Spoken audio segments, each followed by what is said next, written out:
Hey YouTube, I'm back again. This time to talk about the East-West Shrine game. It was yesterday, Saturday, January 23rd. I just got done watching it for about the third time, and I finally broken down some of the players that I liked and some of the players I thought rose up draft boards. And the East-West Shrine game isn't about the most explosive players. You usually don't have a first-round pick come out of it, but you have some guys in the mid-rounds who are very interesting. They're all seniors, so I'll take a look at some guys that I think helped their stock, and we can take a look together and see what you think about that. If you'd like to see my thoughts as I was watching the game, you can go back on my Twitter account, twitter.com/ShanePHallam.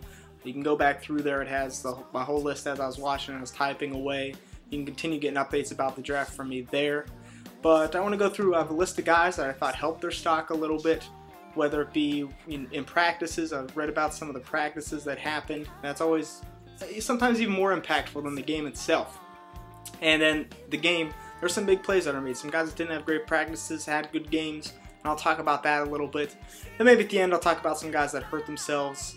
I'll come back on camera and do that. So sit back, relax, take a look at some of the film from the game, take a look at what some of the guys got to do, some of the things we got to see, and let's talk about maybe some of these underrated prospects that when they get drafted you'll say, you know, I remember that. I remember that guy from the East-West Shrine game. I remember some of these players. So let's go ahead and do it. Our first riser is Mike Kafka, quarterback out of Northwestern. Kafka started out a little shaky, but he improved as the game went on. He got into a good rhythm. In the last drive of the game, he took his team in for a touchdown. Now, he's probably a mid-round quarterback prospect, highly intelligent. His decision-making is great. He kind of guides the ball in a little bit with his arm, so it's not the best accuracy or arm strength in the world, but he could definitely be a good journeyman quarterback for some team to grab. Maybe develop down the line as a good backup, maybe a future starter if he can work out. Next we have Skelton, quarterback out of Fordham. This is a guy I was looking forward to seeing. He's gotten a lot of publicity from NFL scouts who like him, as some even as the fourth senior quarterback in this draft.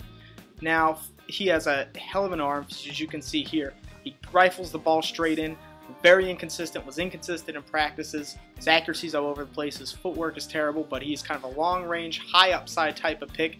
Should be a mid-round pick, maybe a guy that could go a little bit later in the draft, but is definitely worth a shot if you want to try to progress a quarterback along. I think Skelton definitely has NFL type of talent, but he came from a small school. He hasn't had the type of experience that will get him a starting job immediately. He's not Joe Flacco, but somewhere close. Next is Freddie, wide receiver out of Bowling Green. Freddie Barnes is undersized, he's not very fast, he didn't even get an invite to the combine, but he catches everything. Great route runner. He had a couple routes that he didn't run so well, but for the most part, in practice, he's talked about a lot. During the game, he did some great things with his route running and adjusting to the ball, making big catches. I think Freddie Barnes is going to be the type of player that some team takes in the 4th or 5th round as a slot guy that they want to progress along to become a number 2 type of wide receiver. Is he going to make that? I'm not sure how it's going to shake down, but he reminds me a lot of Austin Collie from BYU last year, and I think he can turn into that type of player for a team that has a good offense around him. Next up is Seyi Ajirotutu from Fresno State. Good body, great frame. He's going to be a mid-round pick, and I think he's going to make some damage in the NFL as a rookie.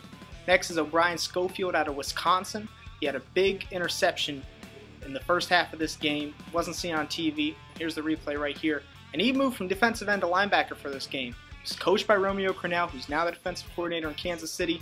Don't be surprised if you see Schofield as Kansas City's 3rd-round pick, moving to outside linebacker in a 3-4 is his ideal fit. He can rush the passer really well, and he is inconsistent in practices, but stepped up in the game. It's probably going to rise him up just a little bit here.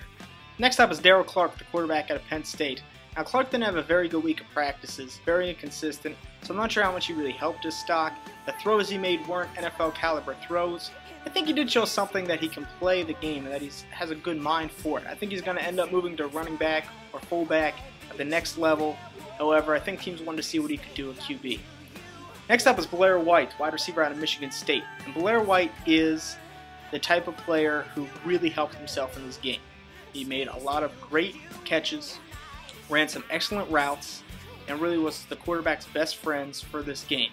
As you can see by some of the tape, he really dominated his level of competition. Now, Blair White is not going to be a #1 wide receiver in the NFL. He just doesn't have the speed to do it, and a lot of NFL corners will jump the type of routes that he runs, but he's going to be a solid contributor. I think he rose his stock maybe even a round higher. He reminds me a lot of Jared Dillard. Came out last year, very productive. Another guy that can play the slot, going to use his hands well, uses his body extremely well, and that is White's strength. So I think there's going to be a lot of teams that see this tape. He also did really well in practices. See this tape and just see a guy that's going to contribute. So I really expect Blair White to have a good draft stock coming into the draft. I think if he comes in the combine, runs a little bit better than expected, he'll continue rising up boards. Just does everything well, and a coach's dream to have. So look out for Blair White. Another riser is Andrew Quarless, tight end out of Penn State. And Andrew Quarless was a guy that I felt was underrated coming into the East-West Shrine game, but he proved to be a successful NFL player in this game, that he's going to make it at the next level. He blocked pretty well.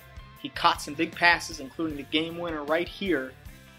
And I think that you could see a team like the Saints who want to find a #2 tight end that can block, but also catch, especially in the red zone, take a guy like him to be a cornerstone for their offense for a little while. Next up is Pitta, tight end out of BYU. I think Pitta really showed his hands, he really showed his receiving ability. Didn't show much in way of the blocking game, but I think his stock stayed relatively the same, maybe went up just a little bit. He was really explosive in practices as well. And Pitta got to play with Max Hall, his quarterback at BYU, which probably helped him out a little bit. I think teams are looking at him as a pure pass-catching tight end that can be in the red zone, make those big plays down the field.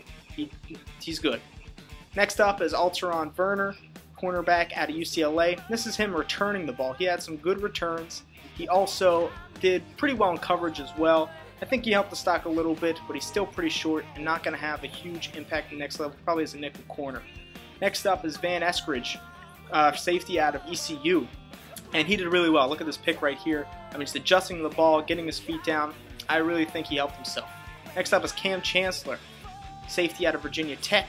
He definitely rose up in this game. Some we're worried about is in the coverage. As he showed, he's going to make those big hits. Might move to linebacker to the next level depending on what team drafts him. But I think that Chancellor is a player that you'll look for coming into the NFL draft. He's kind of a bigger name, but his stock was falling late in the season. I think this game helped him a lot, and I think he's going to be a good player. So there you have some of the guys from the East-West Shrine game that I think helped their stock, some of the risers from the game. I'm going to talk about a couple other guys real quick, just I think hurt themselves or maybe just didn't help themselves too much. First one, Max Hall out of BYU. He had some good passes, some good short, accurate passes. He had some bad passes, including that interception by Schofield. I think Max Hall is going to be a late-round pick. I don't think he's ever going to be a starter in the NFL. He doesn't have the arm. He doesn't have the decision-making ability even. So he's not the prospect John Beck was coming out of BYU. The other guy is Todd Reesing, quarterback out of Kansas. I think some teams will like him. You know, he makes good decisions, and he has a very accurate arm. But as you saw in some of his long balls, that interception by Eskridge was terrible, and he just makes some bad passes. Hasn't taken snaps from under center, so I think he may have hurt himself just a little bit, be a late-round pick. A couple other guys. Greg Hardy was the guy I was looking for, and didn't even notice in the first half. Didn't play that well, but coming in the third quarter, he started getting into the backfield, wreaking havoc. That's what Greg Hardy is. Very inconsistent. You know, where's his motor at? Is he healthy? That's the big question. I had him in the first round of my last mock. I'm not sure if he's going to be a first-round pick. May fall similar to how Michael Johnson fell this past year. They're very different prospects, but that type of fall for him could happen. So that's my thoughts on Greg Hardy. The other guy's Daryll out of Kansas. He had a very good game. Racked up some big tackles, especially on special teams. Maybe helped himself a little bit, not a whole lot, so I didn't have him in there. But I like Daryll Stuckey a lot as an in-the-box type of safety. So there's a couple other guys that I kind of caught my eye and that I want to talk about. If you have any questions, feel free to comment and post them. Subscribe if you like the video, and more will come. I'll be talking about the Senior Bowl after this week. Maybe we'll do something similar to this video talking about the Senior Bowl, so look out for that. And thanks. I appreciate everyone that views these, everyone that comments good, bad, whatever. I just appreciate it, and I hope that you have fun, you've gotten some knowledge out of it. Thanks. Night by night away from